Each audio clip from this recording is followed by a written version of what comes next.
From fabulous Las Vegas, Nevada, this is Pod Therapy. Real people, real problems, and real therapists. If you would like to submit any questions to the show anonymously, you can do so at www.podtherapy.net or email us at podtherapyguys@gmail.com. I'm happy to announce that we have our first 2 entries for the Pod Therapy Pinewood Derby. They happen to belong to our bosses. We'll try to treat them fair, but they do support the show a lot, so they're going to win. And now, broadcasting from the churn, that guy's Dr. Jim Jobin. I'm Nick Tangeman. It's time for some Pod Therapy. I forgot about... Oh my god, is that the car? Yeah, they have them. Oh my god. No way. Mine's going to win. Jake thinks his is going to win. There's 2 cars here. He's a fool. So with us in studio is Jake and Judy Schneider, the power couple of the Illuminati Theraproducers. Yep. They have been on board right away. It's so funny because I think back to the history of... which one of you sponsored the show first? That was me. Jake. It was Jake. Because I remember seeing Jake on there, and then all of a sudden we got Judy, and I was like, what are the odds? And then I was like, and I thought, wouldn't it be hilarious if they don't know that they sponsor the show? Like neither of them knows He didn't the other. know for a minute. At first I thought it was a mistake. I was like, do you think that they both were like, hey, we should sponsor the show, but neither of them realized that they had signed up? And then all of a sudden like, oh shit, we both signed up? Ah, damn it, we're into these guys for $40 a month. What are we doing? Like I was kind of waiting for like one of the names to drop off and go, yeah, they figured it out. So in therapy, we call this double billing. So, we had a little bit of an ethical dilemma. Yeah. Do we say anything? Do we say anything or just kind of let this thing ride? So you guys have been sponsors right away, right from the beginning. And we met you guys at Scoop Fest whenever you guys were here. That was in October. Yep. And that was actually right around the time that we had opened up the Patreon. And you guys were the first people on deck. Did you guys discover Pod Therapy at Scoop Fest? No.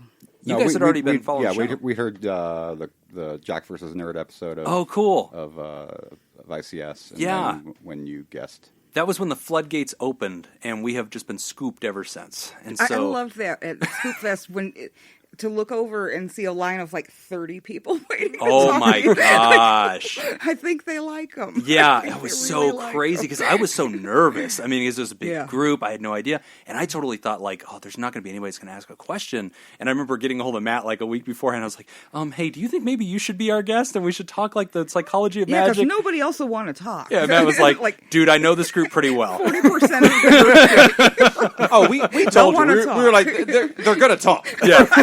Yeah, it's funny. You're coming to Scoop Fest. You're doing a psychology podcast. It's gonna be fine. There's gonna be questions. Jacob's like texting me while I'm up there. He's like, "Hey, we're giving you another 20 minutes. Just keep going." Like, oh my god! But that was great. And so that's when we got to meet you guys in person. But then you guys were already following the show and keeping up with it. And then you both decided to sponsor us. Why? So you guys have some karmatic debt to the world. He did so before Scoop Fest, but I did after. Okay. Because I was so happy with the response from the people, seeing my friends up there, Right. Oh, good. coming out with it, and it was just lovely. I mostly sponsored you because it was limited to 8. For the So there was the sense of this urgency. there's only 8 of us. Can I buy all 8 slots? And yes, you can is the answer to that. If you would send me a damn commercial, all right? God, that would be torture. Jake buys all 8 and then sends me nothing. Judy's the only one who's ever done it. Her and Ben are the only ones. It's amazing. We have 8 Theraproducers. 6 of them don't do nothing that I ask them to do. I'm not good at managing time. They give you money. Yeah, what more do you want? But that was supposed to be the trade-off. Was like, I thought the whole thing was like, oh, maybe people will sponsor the show because they'll really like having the little commercial once a month. That's kind of fun. Not one of them gave a damn. They were like, no, whatever. Do the mental health thing. I don't give a shit. In and of itself is still I kind got a of lot cool. of stuff going on. Right? Yeah. No, that is pretty cool because nobody... Because then it's just like, yeah. Yeah. I think 3 people to date have ever given us anything. I think Judy gave us the one about Mercy Malaysia. And then Ben's given us several that are hilarious, and they're just digs and smashes on us. And then David's given us some from his blog, which is pretty cool. Oh, right. Getting to read off of his blog. So we've had some of that. But yeah, that's it. So we have 1/4 of our Theraproducers in studio right now. This is pretty much a board meeting. It is. I think we have a quorum. We've got quorum. So, any business you guys like to discuss? Changes to the show, things that we should be doing differently. The way I can expense this trip. Yeah, there you go. Yeah, we'll validate your parking. It'll be fine. Well, that's awesome, man. Thank you guys so much for being a part of this. Thank you for, caring about mental health. At some point, we're going to get Jake to write something to actually be a commercial. So I'm just going to record like 10 seconds of him talk. I think I'm going to take his running bit from Patreon. All the patrons just got to hear him talk about running. I'm just going to take that. And that's going to be, I'm going to clip that. The show. And then you're just going to be like, hey, welcome to Pod Therapy. We'll be right back. And all of a sudden you're going to hear Jake talking about running. And then it's just going to fade out. We're back. I got the last laugh. If you want to lose listeners. Oh, that's been the mission. You listen to the show. We've been pretty dedicated to that premise now for a while. You guys are the last two. We now have to host the show. We're not even recording. This is just us and you. And this is now how we do Pod Therapy. But we love you guys. Thank you so much for supporting. Thank you so much for caring about the show. It's been huge. It's been such a cool thing to actually have real humans that believe in this, that say, you know what? And it's like what you said, Judy. It's like, man, I saw people earnestly asking real questions and hopefully getting some ideas and some helpful things from that. And then that for you was like, yeah, okay, let's do that. Yes. A lot of people had come up with things that they wanted to ask you when they eventually met you, and it just turned into completely the opposite. Yeah. It got thrown to the wind, basically. Right. There. Oh, yeah. Yeah, we thought there was going to be like really intentional scripted questions. Yeah. And then it was like karaoke jam. Like everybody's going to be like, all right, so here's what just happened last hour. Yeah. I was at lunch but this morning. But that was great. I actually liked that, I think, better. I did too. Yeah. It couldn't have turned out any better, I think. Because you had reached a comfort level with them very early, which was really nice to see. Yeah. Well, it's going to be fun, man. So we're going to keep you guys in studio. You guys are totally here with us. We have a regular show planned. We're still going to go over all the therapy stuff. But anytime that we can include you or chime in, do it. You got mics, got headsets, take advantage. So that's awesome. But thank you for your patronage. Thank you for being Theraproducers. Sincerely, you guys are awesome. Yes, thank you very much. Welcome. Thank you for putting up with us for this long. Yeah, that's a marathon. I really honestly thought we were going to have breakfast this morning, and then you guys were going to be like, you know what, we can't. It was going to break up. I thought it was going to be a breakup. Yeah. It'd be like, so listen, the reason we asked you guys out for breakfast, had a good run. We found other podcasts. It's really not you. Okay, it's you. It's you. It's totally you. But we don't want you to read into this. Else. We had good times. Let's remember the good times, guys. We lost the Schneiders. Oh, man. So anyway, A block today, we are talking about another one of these fun techniques. We've been trying to roll out techniques every week and just kind of keeping people, more educated, more in the loop with some of the things we actually do in therapy. And so this week, we're going to be dabbling in solution-focused brief therapy. So solution-focused brief therapy, like cognitive behavioral therapy, it's another theory we've talked about, is an approach. It's a way that you try to approach therapy. And solution-focused brief therapy kind of begins with this premise that says, you know what, you're already an expert on yourself, and you're already an expert on your challenges. And if we can kind of draw on your own expertise, we can build solutions to your problems inside of your own life. And so it isn't that you lack much, it's that we're going to reshape what you already know.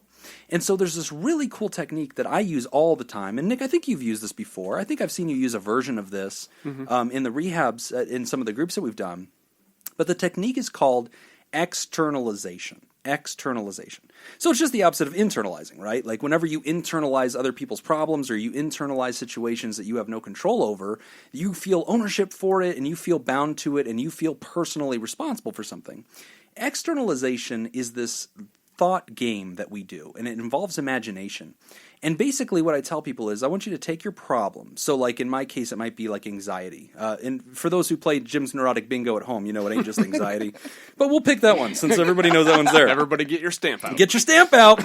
Somebody's going to do it. I'm waiting for the Neurotic Bingo cards to be passed around. It's going to be a fun day. So basically we take a problem, and in my case anxiety, for a lot of folks that Nick and I have worked with, it might be their addiction or something to that effect. And we'll say, okay, here's the deal. You've lived with this for a long time, and I want you to pretend for a second that it's not you. It's not Jim and Jim's anxiety. I want you to imagine Jim, and now I want you to imagine that sitting next to you in the chair beside you, this empty chair, is Jim's anxiety. And Jim's anxiety is a person.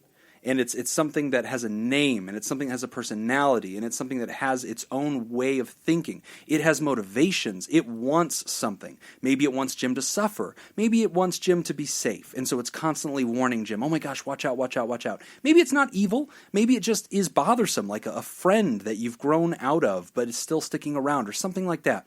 But the more we can get your problem to have a personality, it's interesting because humans, if we sit around and talk about how not to relapse on alcohol, and they're in recovery for addiction, we try to teach them all these techniques, right? And sometimes that can seem like really profound and confusing, and it's almost like trying to teach somebody how to like program a website, and they're like, okay, I kind of remember what you're talking about, but it's like not my native language, so I don't understand it.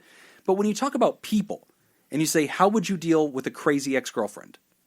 They go, oh, well, I could draw on that. Like, I have some basic ideas of how to deal with humans, right? I know how to deal with people that annoy me. I know how to deal with enemies. I know how to deal with rival coworkers. I know how to deal with people that are trying to hurt me in my life, and I know how to draw boundaries and avoid them. So if you can get them to think of their problem as a person, it kind of opens up this whole new mentality where they start thinking about their problem like it's out to get them, and they start thinking about what it might do. And once they start predicting what their problem's going to do and how their problem's going to show up in their life, it opens up access to this huge toolkit of different ways of thinking about getting ahead of the problem, anticipating things, especially in addiction work, and starting to get people equipped to kind of challenge that, get ahead of it, and ultimately deal with it. Yeah, so as an example, ways that I've used this in addiction, yeah, being able to identify this, think of addiction as being a person. Right. So we've even done like creative exercises where sometimes I'll have them actually visualize, what does this actually look like? Like imagine inside your head you have like this control panel that represents your brain. Right. And in that control panel, in that control room, you've got yourself. Yeah. And then you've got your addiction. Yeah. And as long as you're the one pulling the levers and flipping the switches, you're going to be okay. Yeah. But your problems come up when you allow your addiction to start calling the shots, start pushing buttons. So imagine what that person looks like. So you're kind of, you're externalizing a little bit. You're kind of separating yourself from the problem. Yes. And then what that ends up doing for that individual is that it accesses ways of dealing with this problem that they already have, that they've never actually implemented. But they didn't know they had. So here's like an example from one of the rehabs. Whenever you and I, you didn't work up on the mountain with me, but you worked down we worked in the same company, but you're working down in the valley, and I was working on top of Mount Charleston, like 6,000 feet up, snowing all the time. It was great. But I had a guy up there, was an addictions rehab, and I had a guy who was addicted to painkillers. And he was like one breath away from getting put in prison because he was falsifying prescriptions. So he was in deep, deep crap. And so here's how we did this game. I said, hey, man, I want you to, your homework is to go home, back to your cabin. I want you to think about what your addiction's name is, what's its personality, and come back and teach me about your addiction. So there's this whole rigmarole I do to kind of prep them for the experiment, but they do it. And I'll call this guy Mike. Mike comes back and he says, and I think I've told some of this story before on the show, but he says, okay, I'm going to introduce you to my addiction. And I said, okay, great. What's your addiction's name? And he says, Legion. And I was like, oh, I've read the Bible. So, like, Legion's like an army of demons, right? And he's like, it's worse than that. And I said, worse than an army of demons? What the hell is that? He's like, it's an army of used car salesmen. And I was like, Mike, you have my attention. Like I don't know where you're going with this, but go ahead. And so he's like, yeah, it's like, have you ever walked onto a used car lot and you know it's a scam? You know that most of these cars are lemons. That's why they're here. But you're here because you have no choice. And so you're engaging in this. But everything they say to you is kind of slippery and slimy and very hard to argue with. And so, like, they keep clawing you in to stay and go deeper into the parking lot and look at more cars. And they'll do anything to get you into a car. And it doesn't matter what your objection is. There's always another car salesman that they'll tag in to, like, help convince you. And I was like, walk me through this.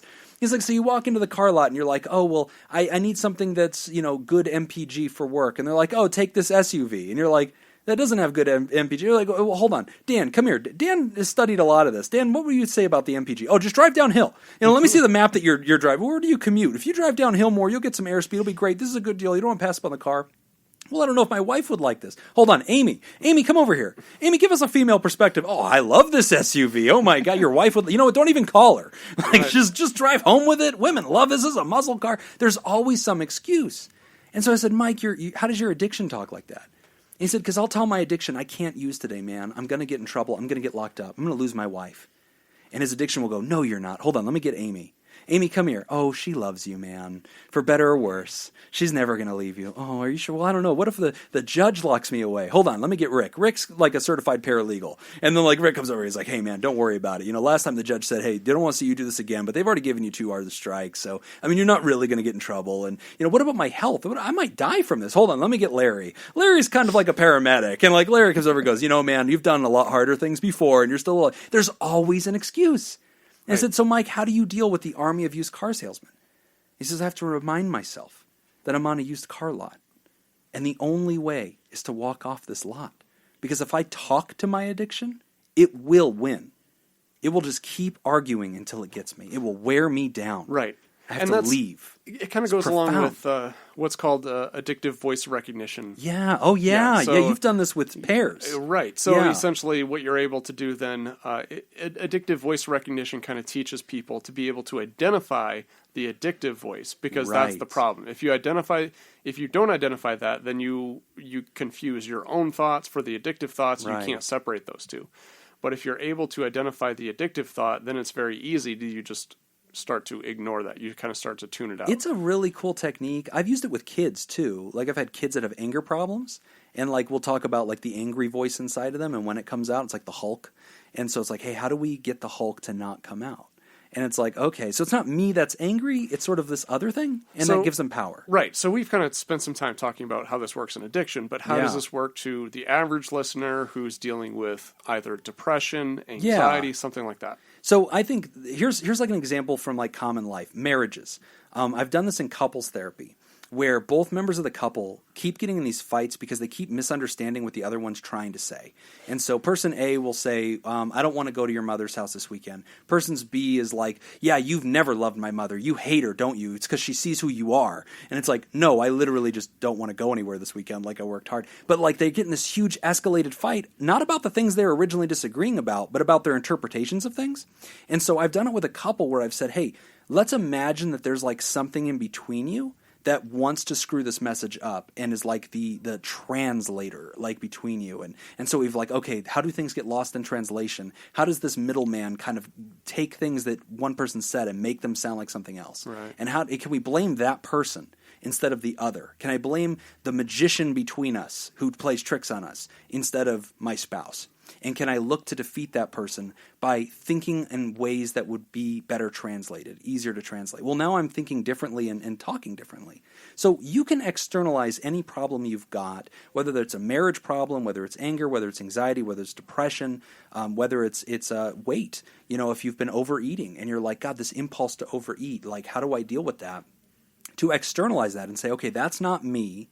That's this voice. That's this person. That's the gobbler, or that's like Ronald McDonald, and he's like, come on down, one more. You can have one more. And it's like, how do I create that other voice, understand what its intentions are when it speaks to me, and how can I speak back to it? Mm-hmm. And it's a very profound technique to do. And I think that really gets to the heart of a lot of things. It also helps you to kind of depathologize yourself. Instead of feeling like I have a problem, I am anxious, I am depressed, I am sad, I am insecure. Sometimes we can take that, and we do this in a mild way, even in cognitive behavioral therapy, where a person will say to themselves, man, I'm not worthy, I'm not good. And we'll say, Nick, whose voice is that though? Right. Is that yours or is that your father's? Like, oh my God, it's Dad. And we had my mom on the show. Work that no, that's exactly how it works. But I just did. That was it. Yeah. So everybody's homework at home, I want you to practice using externalizing. And the way you do that is you think about a problem, and then you start to imagine your existence with that problem, because you've known this problem for years.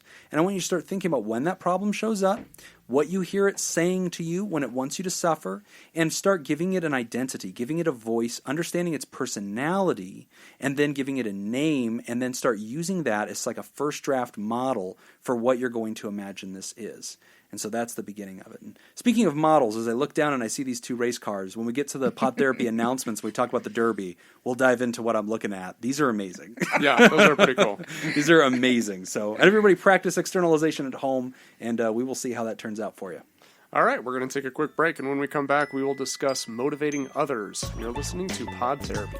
This week's Theraproducer sponsor is Robert Paulson. What? That's right. Robert Paulson, who pledged exactly $4.99 so he could be king of the THERAPALs, and who we put in the THERAPOD category against his will.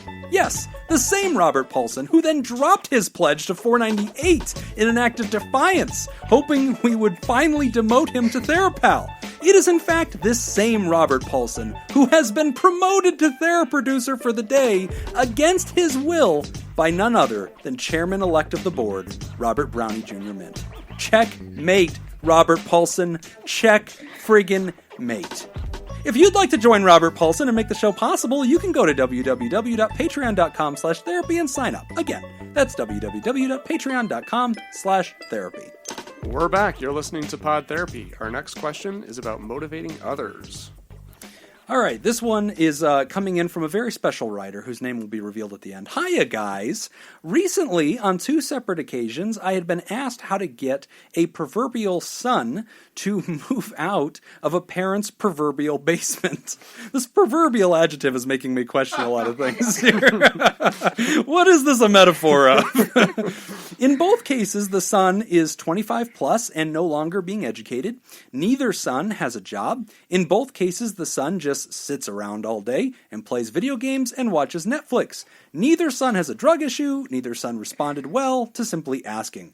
My suggestion both times was to start charging rent, because money is a good motivator, although motivating someone to keep such a low bar of living in their parents' basement doesn't seem like a solution. I keep thinking about Nick's statement regarding rehab, that you have to want to be in rehab for rehab to work. I think in both cases, the son needs to be motivated to move out versus kicked out. The actual question is this: how do you motivate somebody to be motivated? My parents would have tried shaming me. I would threaten to treat my 5-year-old like a 3-year-old. Asking for a friend, Robert, the most awesome dude ever, Paulson. Fact, not opinion. Fact. It's scientifically proven. And most recent Theraproducer for the day. Well, Robert, I'm so glad you wrote in. One thing I do want to clarify, one thing that I had said, I know what he's talking about when I was talking about rehab and how you need to want to be in rehab for rehab to work.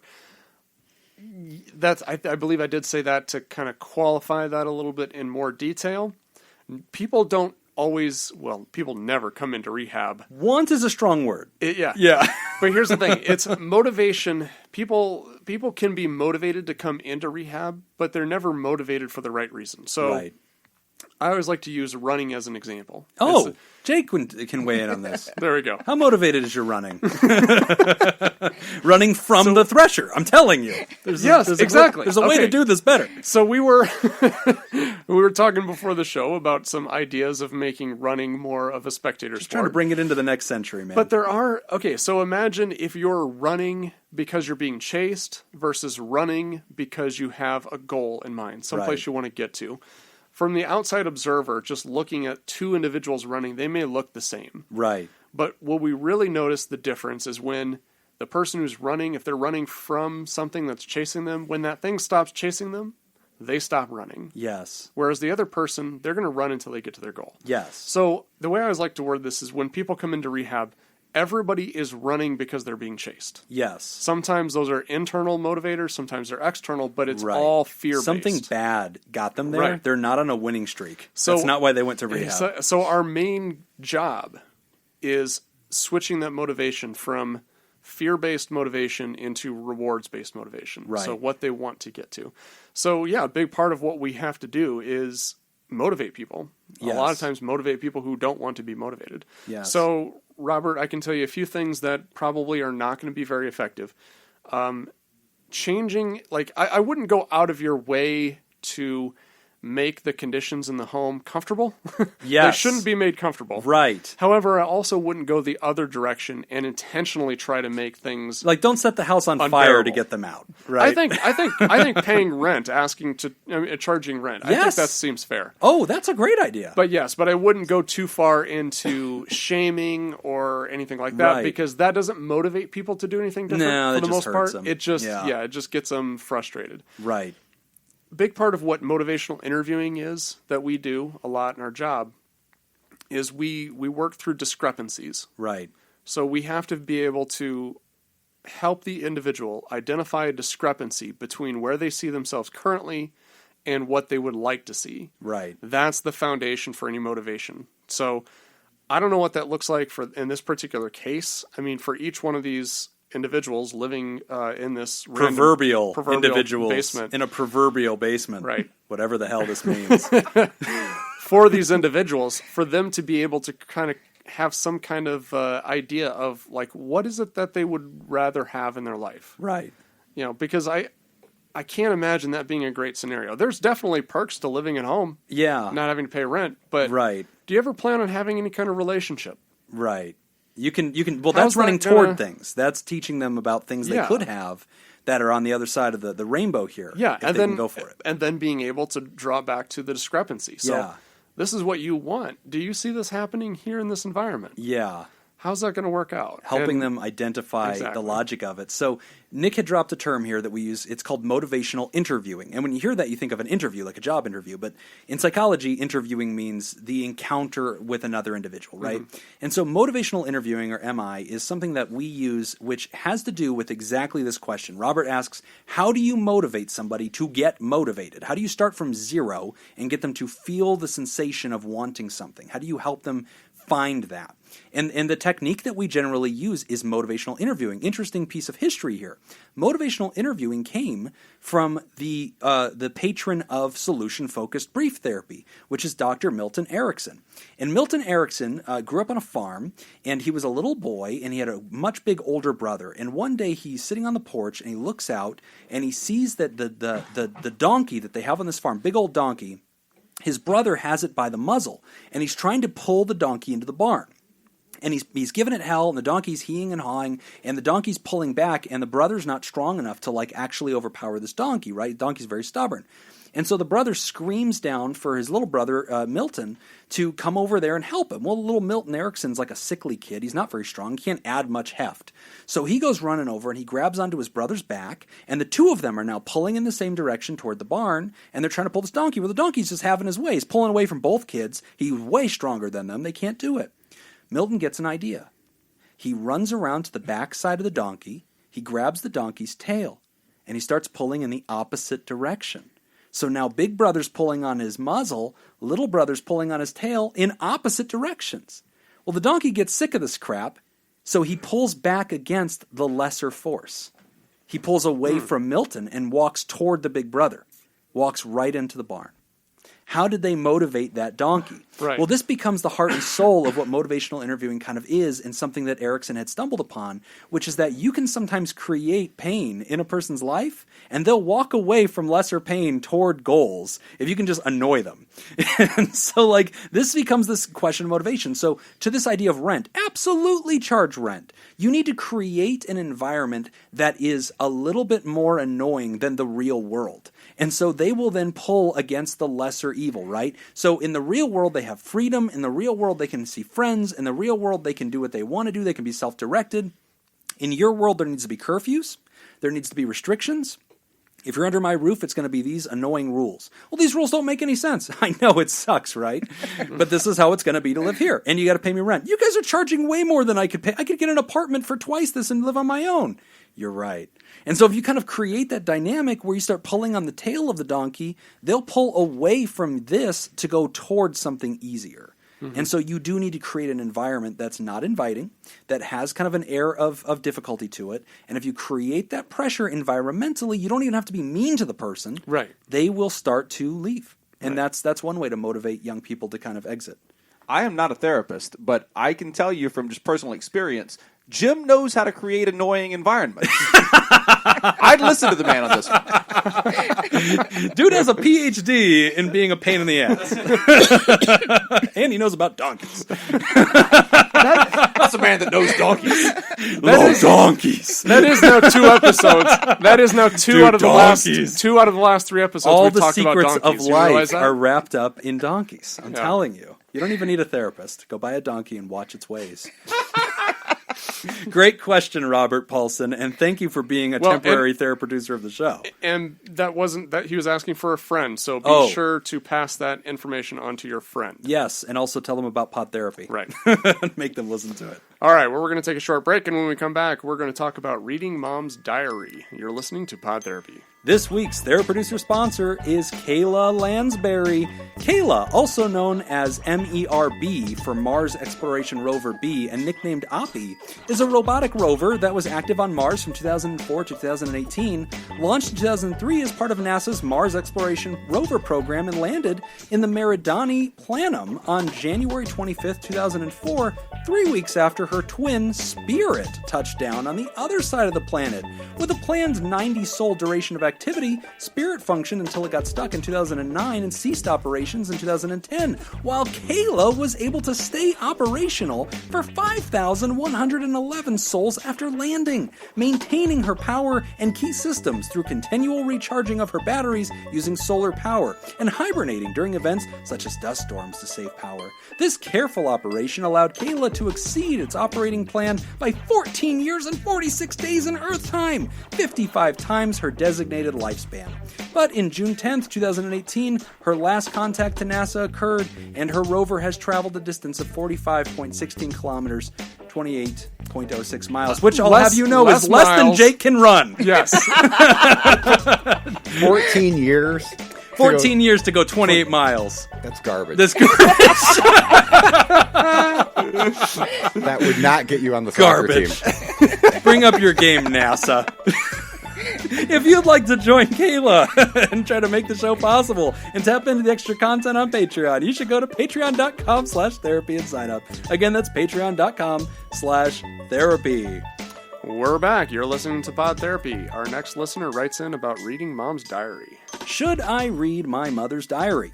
Hi guys, I hope that you're doing well. Just finished up an 8-hour road trip where I listened to nothing but Pod Therapy, and I can't thank you guys enough for keeping me entertained and awake. Good Lord, I wouldn't wish that on anybody. Yeah. Whoever you are, definitely seek a therapist immediately to undo all the crap that we just put in your head. Recently, my father moved down to Florida, as old Jews do. And in the process of moving, I just want to point out, that was in the letter. That was not Jim ad-libbing.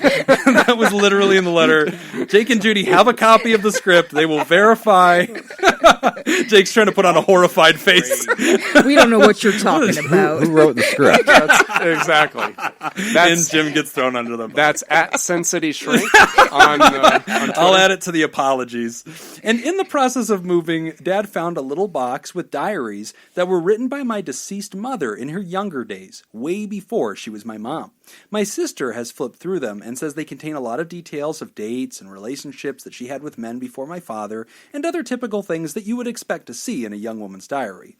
Just hearing that these diaries existed, and the thought of seeing her handwriting again, was very triggering for me. Long story short, when I was 13, my mother died suddenly in an accident in our home. When I went to school in the morning, everything was normal, and the next time I saw her was on life support in the hospital, which was when she was eventually taken off of and passed.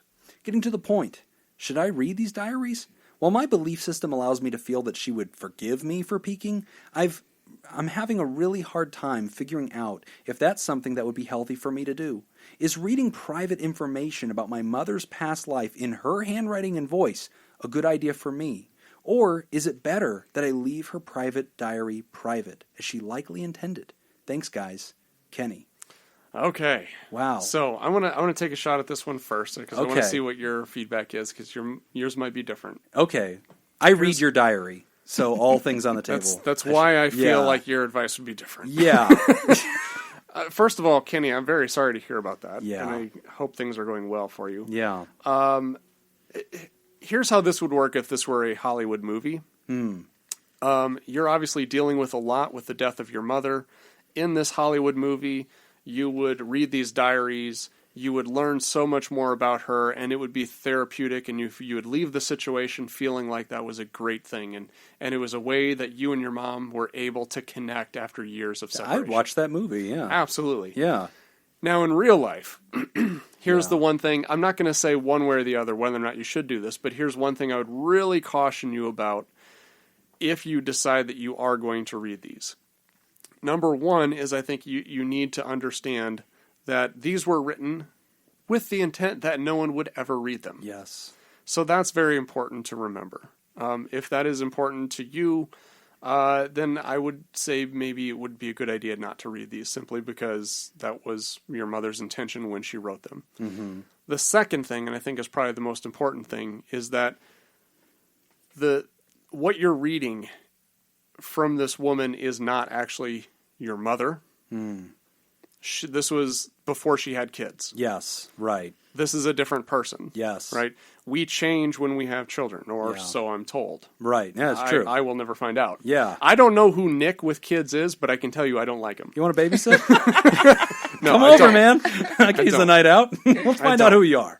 But I think that's important to remember, too. Is like, I mean, because Yeah. you could read through this, and you could, I mean, it could be therapeutic, it could be beneficial, but also I think it's also quite likely that you're going to read through this and be like, this isn't my mom. And in a way, it wasn't your mom. This was before she had kids. This was before any of that was even on her mind.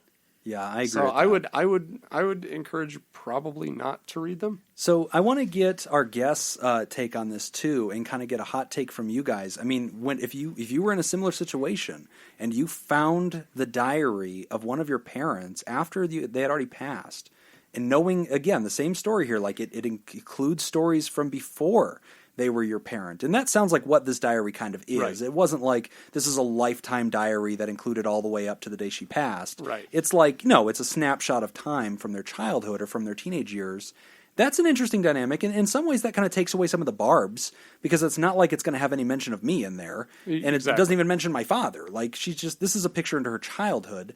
And a lot of parents don't mind sharing stories of their childhood with their kids. I mean, obviously in a diary it might have like, Bobby looks so cute and like, okay, that's weird, or whatever. But assuming you can get over that, I mean, but are you violating the privacy principle? What do you guys think of that? Would you read it? I would read the hell out of that. Yeah. Because my mom read my diary when I was young. Turnabout's fair play, like, Ma. Yeah. I'd read it as soon as I found it. Like, it'd be the first thing I would do that day. You wouldn't even hesitate. Yeah. You wouldn't even No, call somebody. You would be no. writing into Pod Therapy and saying, Yeah. hey guys, it would be writing in saying, hey guys, I read it and Right, faxing you pages. hey, definitely post this on the Twitter. Yeah. Okay. People should see this. Yeah, so you wouldn't hesitate because you know what? This is just part of how I'm going to connect to my mother. Yeah. What about you? I wouldn't, but it's because I don't really care. Okay. It'd be more lethargy. Yeah. I don't have any strong feelings. One You'd way give or it the to other. Judy. Yeah, You're like, yeah. here, read my mom's diary. And I would read it. Yeah. It just wouldn't interest me. So there'd just be a loss of interest. I'd give him the highlights, like, Yeah. over time. That's not a crazy idea. And so part of me thinks for this Oh, yeah. particular writer, This person, Yeah. maybe should have somebody that Send it they're to very Judy. close to. Yeah, I'll read it Send for it you. to I'll Judy. read it and I'll let you know. Yeah, if but it's going to be I traumatic. think that's not a crazy idea because there's a part of me that thinks it. Like obviously, in your case, what doesn't even affect you. You think about it like I'm not even that interested in it. But in this writer's case, he is wrestling with this. It's a struggle. He's scared of what he might read. That's where you have a filter. That's where you put it through your sister and you say, "Hey, you've read this. You know me. Do you think that there's anything in here that would bother me?" And she's kind of giving him a heads up, like, oh, there's some boyfriend stuff in there. But for her, she's like, heads up, this is how teenage girls are. Like, it's not that exciting. Like, yeah, they talk about boys. Like, that's what they're writing about. So, like, she kind of gave him that heads up. I think that that's a good way to maybe filter it. Well, and he says that his sister has already flipped through some of it. Right. So, I mean, you've already had it pre-vetted. I would be terrified if this dude was holding this thing in his hand, no other human has ever put eyes on it, and he's questioning whether to open it. That would scare me. But I like that he's letting somebody else filter it. Because here's the thing that I think we all need to appreciate here. This writer, Kenny in this case, he has been traumatized. He lost his mother when he was an early teenager. It happened abruptly. He walks out of his house one day and he goes to school and he's just a normal little boy. And the next day he is no longer a normal little boy. He is watching his mother fade away in a hospital. By sheer accident. Not a terminal illness, nothing. So to even encounter, and that's what I think is so powerful to me about journals, about diaries, you are hearing, in writing in this case, the voice of them in a different state, in a different time, and all the little idiosyncrasies that go along with that, and all the little trivial problems that were in their day. And I realize the advice I have for the writer is this. What you're going to experience is going to be visceral and powerful. That might also be nourishing. It could be. It could be. But here's the other thing, though, too. I guess the other, if I were in this situation, the memory of my mother is all I have left. Yes, there's a point to that, too. So now by me reading this, it now changes that memory. I think it expands it. I would argue that, again, because of this unique situation that we're talking about, her childhood diary, her little teenager diary, that version of her encapsulated in ice, for you to encounter that, if your mother was alive and she found her old journals and she said, hey, there's boy stuff in here, but, here it is, would you read it? If she was like, hey, kids, you and your sister are at the table, she's like, here's my journal when I was a kid. You can flip through it and see what my life was like. And here's me getting in a fight with your grandpa and all this kind of stuff. Like, that wouldn't change your image of your mother. Like, you still know who she I think is. in that situation, like, it kind of like what Jake was saying, I'd probably be less interested in it. Just sort of decline it like I'm not interested. Yeah, just like, well, yeah, I'd flip through a few pages. But the writer is interested in it. Yeah, I know. And so his question is this going to hurt me? I think our immediate answer is there's always that risk, right? What you're encountering is not a nothing document. You're not finding coloring pages from when she was 5. You're finding her innermost thoughts that she believed at the time are going to be private. Having said that, though, I really think that there's something powerful and profound about that I think you have a right to as her child. And I know that most family members, they don't intend for anybody to ever read that, but if anybody does, I hope it's my children. I hope that they were the ones who would inherit my truth, because I probably would have told them my truth anyway. Unless I killed somebody and, like, there's a secret about that in there. But she's a teenager. It's probably not in there. Right. But I know for me, like, I write. I have a journal. I have a really cool, like, leather-bound one that I keep. And I write in it, and even as I write in it, I just know how the universe works. And I know that unless I just want to say that out like, in the desert where nobody can hear it, it's an artifact of my existence. I've seen Civil War diaries. Like, somebody might find this one day. And I hope that if anybody ever did, it would be my children, and they would somehow enjoy encountering the voice of their father as he fretted about the day's problem. So ultimately, I guess we can kind of wrap it up this way with, back to the writer, Kenny, you know your mom better than we do. Right. So we've thrown some ideas out, both for and against. And I think it kind of it comes back to you as far as you know your mom. Do you think that this would be a good thing for you, or not? And just go with your instinct. I guess. Yeah, and again, to put a bow on it, his point was, is it a good idea to hear a different version of my mother? I think yes. I think why not, man? Because nobody else, her existence is gone for all of eternity, and her memory is gone. It only exists in you and your sister. You are the only 2 humans on Earth who will ever live who could read that journal and have a visceral, memorable encounter with it. I think that's too profound to waste. I think that's a jewel. It'd be a waste. It's like that scene in Titanic when they throw the giant diamond thing off the back of the boat. Spoiler alert. Damn it. It's been like 50 years. If you haven't seen Titanic, it's on you. But I don't think. I think you can't waste it. I don't think it would be a waste. Yeah, I don't think it'd be a waste. I think if you just decided, you know what, I'm not going to do this. Yeah. I don't want to ruin the memory that I have of my mother. I don't want it tarnished in any way. And I want to respect her wishes that this was something she intended to be private. And you never read it. I don't think that's a waste. This is how I know you're the pessimist in our relationship and I'm the optimist. I don't think it's going to be tarnished. I think it's going to be enhanced. I think if my kids could read my little frettings of me as a teenager, either way, it would open up a window to who their father was. Okay, but either way, it will be changed. Yes. I think it'll be changed for the better. Because I think truth and full experience of humanity is usually a good thing. Yeah. And I think she's a kid. She's not going to admit to, like, I was responsible for 9/11. It's not going to be that. No, I know. No, I know that's not the issue. But, like, I think back to, like, I was listening to Penn Sunday School when he was talking about his issue with people mediums, Okay. right? Communicating with the dead. Right. And that was his biggest issue that he talked about is like that when you do that, you are tarnishing the memory that I have because Right, 'cause I you're have a filling my head memory with of something. my dead relative and now you're telling me she's telling me this. Right. Okay, well now you're changing everything that I know about my mom. Yeah. And that's the last thing that I have. Yeah. Right? And I don't want that tarnished in any way. Okay, but counterpoint. In Okay. Harry Potter, Oh my god. Harry Potter loses his parents. We're done. We're done. Do you want to help me Show's- take his lunch money? Dumbledore Show's has over. Show's a over. memory pool. This was the last episode of Pod Therapy. And he gets to encounter the memory Jacob's of his walking parents. out of the room. Kenny, don't you listen to these soul-sucking pessimists. Do what Harry Potter would do. And thank you for listening to Pod Therapy. I was even agreeing with Jim right up until I then. lost it. And now I I'm lost my completely audience. I'm completely on Team Nick now. Well, I hope you learned something, Jacob. Don't agree with Jim. I've learned that. I think that was a lesson that it took a while, but he finally got there. All right, so we're at the part of the show where we have announcements and we have apologies and some special thanks to our Patreons. Couple of announcements. The Pod Therapy Pinewood Derby is coming up next month in March. You got to get those submissions in no later than March 1st. If you want to mail one in, you just have to email us, podtherapyguys@gmail.com. And we will receive your submission. So I am holding our first two submissions, and I want to point out these are here in existence before Nick and I's cars are even built. I'm sure Nick has some kind of warehouse where he's like testing things on NASA levels. So this is Jake's car I'm holding. It is a cool like eye-shaped car. It's got the middle cut away to take away some of that air resistance. This is awesome. It is red and white. It looks like it would almost be like the Japanese flag.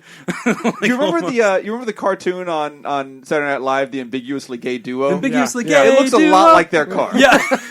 It doesn't have the bubble top on it, but it looks other than that, it looks a lot like it their does car. look like their car. It has like a very thin nose at the front to cut through that air resistance. It is painted red, white, and red again. And on the white in the middle, it says Jake, #1. And then on the left-hand side in the white is written simply the best. And on the right, better than all the rest. I like that he made sure to put the propaganda on the car. This is fantastic. I love that. Very good. I designed it as if I was 6. Yeah. That's how it's going to compete. Yeah, no, it's got that. Yeah, because you ran out of room on one side. Yeah. So Jake, tell us. He did. Jake, tell us the theory of your car. Tell us what was the design intention So here. I looked up on the internet. Yeah. Pinewood Derby shape. Yeah. And that was one of the top ones that looked like I could do it with minimal effort. Okay. Did you cut this body yourself? Yeah. Oh my God. I used a saw. Yeah, I assume that you didn't use your teeth. Not his teeth. He beavered that car. I got a piece of it. Well, yeah, I took my calluses on my feet and I used Yeah, that I just rubbed them off. 2 birds, 1 stone. And so I see that you did like the needle nose thing to cut down air resistance. Yep. That way it pierces through. It's Wedge. very low. It's a wedge shape. Yeah, it's the wedge shape, and then you made sure that you took away like the top half I mean, of it. that's great, but you're giving away all my secrets. Oh, yeah, we don't want the other. Could you shut the hell up, Jim? Yeah. All right, and then the second submission is Judy's car. Very different build. I like this. First off, it's the Batmobile. It's all black, and it has a perfect Batman symbol on the top. And then it is shaped in a very slender design. It's still got the box kind of shape to it. It doesn't have the middle cutaway. But it has, if you're looking at it flat side, like with its wheels on the floor, and you're looking at it from the side profile, it looks like almost like a roller coaster shape. Like it starts in the back high, it dips way down to the thinnest point, and then it arcs back up over the Batmobile hood where the icon is. And so, and the back is very heavy. That's smart. That's what they say you want to do. See, that's that why way, I'm going to crush all opposition. just going to whoop some ass. So, Judy, when you were designing and cutting this, how did that go for you? How did this play? I did not cut that. Ah, Jake cut it. with his teeth. So, yeah, with his teeth. So I don't know if he sabotaged me at this point. Okay. Well, we'll know if you lose, then you got. Yeah. You can Yeah, say, but hey, if you win, you take We're gonna have a 100% of the problem. glory. Yeah. So, Jake, what was the theory with this one? She wanted the Batman car. Okay. There you go. Pretty So straightforward. he's sitting down with his blueprints, and he's like, all right, so, based on the last run of analysis here, I think this one. What do you want? Yeah, Batman. Okay, but what do you want me to do with it? Yeah, put the symbol on the front. Got it. You know what? I'm going to bet you right now hers actually ends up winning, because that back weight, man, that's a huge, part of what they suggest. Mine's got an Jump in extra that ounce trunk. in the back. Oh, okay. He's already but see, weighed you them cut out. Mine's You at cut away too much 4.95. weight. Oh, did you put weights in yours? Yeah, Oh, Those are look at genuine that. deer slugs. That's odd. Look at that. That was so smart shit. We're going to get annihilated. I know. I mean, this is an ICS joke, but that back weight, though. Yeah, right? That back weight, though. Oh my gosh. Well, awesome. So we have our first 2 submissions into the Pod Therapy Pinewood Derby. This shit is happening. And Nick, you're working on your car. I have a design. I'll tell you right now, my design is kind of in between both of these. Like, I don't have that middle cutaway, but mine's very low. I'm definitely going to play with the back weight thing, except I'm putting it under the car. I should probably put it on top of the car. I'm not giving away all my ideas. The point is I'm going to win this damn thing. So very excited for that. So if you want to get your submission in, it's got to be received here in Las Vegas before March 1st. Otherwise, we're not racing it. We are taking these to the Boy Scout Pinewood Derby, and I'm going to film the whole thing, and we're going to do a heat and figure out who the Pod Therapy champion is going to be. Another announcement, May of this year is Mental Health Awareness Month. We are developing a campaign to expand the reach of the show and to promote everything we can about mental health and all the mental health organizations that we know of. If you enjoy other podcasts out there and you'd like to introduce them to us so that we can kind of use that platform to kind of keep spreading this message, please feel free to help us out and help us make May a month to remember. And now it's time for apologies, Nick. Dear Nick Tangeman. Yes.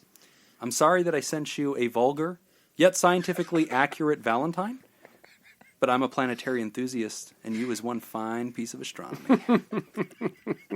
That didn't feel like an apology. Go on. It was a sexually aggressive apology. This is so I can tell the lawyers that I said I'm sorry. Dear rectangular bags stuffed with feathers, foam rubber, and other soft materials used to support the head while lying down, I'm sorry that I mispronounced your name for the past 3 decades, and I have now confirmed that it is my mother's fault, and I am the victim of all of this. But you deserve better. See you tonight in bed. Wink, wink. Also, apologies to Ulrike. Apparently, I have a speech disorder. I looked up how to say it. Ulrike. It's Ulrike, not Ulrike. Ulrike. Ulrika? You've said it like 6 different ways in the past Ulrika. 20 seconds. I know. You go to hell, Jacob. You say Ulrike. And I am fine with my pronunciation. Yeah, but she don't give you shit for it. I know it's wrong. She is all over me. Yeah, but I am positive and acknowledge that my pronunciation is incorrect. If I just acknowledge that I have no clue what I'm doing, you think she'll leave me alone? Hey, That's listen, I my looked it up. strategy.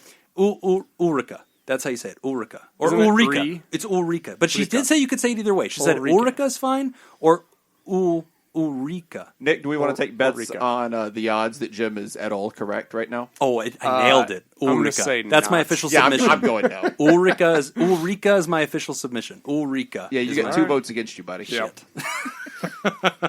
All right, so we definitely want to also thank our Patreons who support the show at patreon.com/therapy. At the beginning of the month, we say thank you to all of our Therapods, but this week we are welcoming our newest members of the dapper 3-toed reptilian special forces of our therapeutic alliance.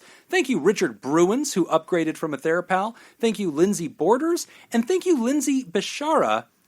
Side note there, the Basharas are now vying for power couple of Pod Therapy. It appears. Oh, you 'Cause that ain't is ready. the You ain't ready. Watch your back, Schneiders. Oh! Jake just dropped money on the Throwing table. cash on the oh table. my God! Hold on, put on your pants, Nick. This doesn't work. Jesus, this is the Pod Therapy podcast. You're not a Chippendales. Wow.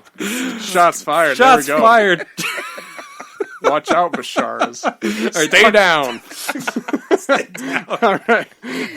And we want to especially thank our bosses, the Elite 8 mysterious and shrouded Illuminati members of our fan club, the Theraproducers. Thank you, Smitty Scoop, Jake Schneider in the studio, Robert Brownie Jr., Ment, Kyla, Lansbury, David Data Scoop Violon, Judy Schneider in the studio with us, Nathan's Hot Dog Scoop, and Dr. Ben Don. Actually, we're going to continue to salute Gray Whitaker because he still is a Patreon for the Oh, month. yeah, he is. Yep, so he's a Patreon. So Gray Whitaker... Still chairman of the board. He is still chairman of the board. So yeah, Gray Whitaker... Okay. Until Jake came up in here with his... what did he throw at us? A Jackson. Oh, shit. Threw a Jackson on the table. He's just throwing cash. all over Throwing the cash. place. Taking it Won the rain. Battle of New Orleans. That's an Andrew Jackson joke right there. Oh, damn! It's getting historical up in this piece. But Gray Whitaker has been a supporter of the show since the beginning, an awesome person, a good sport, and he did need to change it down, so he stepped down. He's still a Patreon, but he opened up a spot on the Theraproducers, and so in March, Nathan's Hot Dog Scoop will be joining us. It was hilarious because I posted onto the internet, hey, we're going to have a Theraproducer spot open, and it was gone in 30 seconds. Yep. And my mom is pissed. She was like, she called me, she's like, what the hell? Like, you know I want to do commercials. And I'm like, yeah, that's why he'll never do it. I don't care. But it's funny because I think it was Nathan who actually at some point said, I'm going to reach out to your mom and just start giving her my commercials or something. So, like, I'm terrified. So I don't know what's going to happen, but... Gray, we love you, man. Thank you for all your support. Thank you for being a part of the story with us this whole time. And, of course, thank you to all of our Theraproducers. Thank you to the Schneiders, Jake and Judy, who are here today just throwing money at us. I don't know what kind of podcast, what kind of therapists you think we are. But we will do anything for money. Yeah, we're not against it. No. Do some physical therapy after this. Yeah. If you'd like to hear this episode uncut and unedited and enjoy all the extra stuff that happened at the beginning of the show, including our longer interview with the Schneiders, you can join the party, the TheraParty, at patreon.com/therapy, and thank you for supporting mental health. That's all the time that we've got for this week's session. We want to thank our landlords, the Ice Cream Social Podcast, and thanks to those of you who contributed to our show today. We really appreciate it. Remember, pod therapy isn't something you should keep all to yourself. Help us reach others by opening this episode's description in your podcast app, copying and pasting the link provided into your social media, and don't forget you can find us at facebook.com/podtherapy, on Twitter at PodTherapyGuys, and now at patreon.com/therapy. If you want to submit a question to the show, ask anonymously at podtherapy.net or email us at podtherapyguys@gmail.com. I'm Nick Tangeman. I'm Jake Bitch. Thanks, and we'll see you for your appointment next week. So, little post game here for the patrons. During that last episode of ICS, and I know you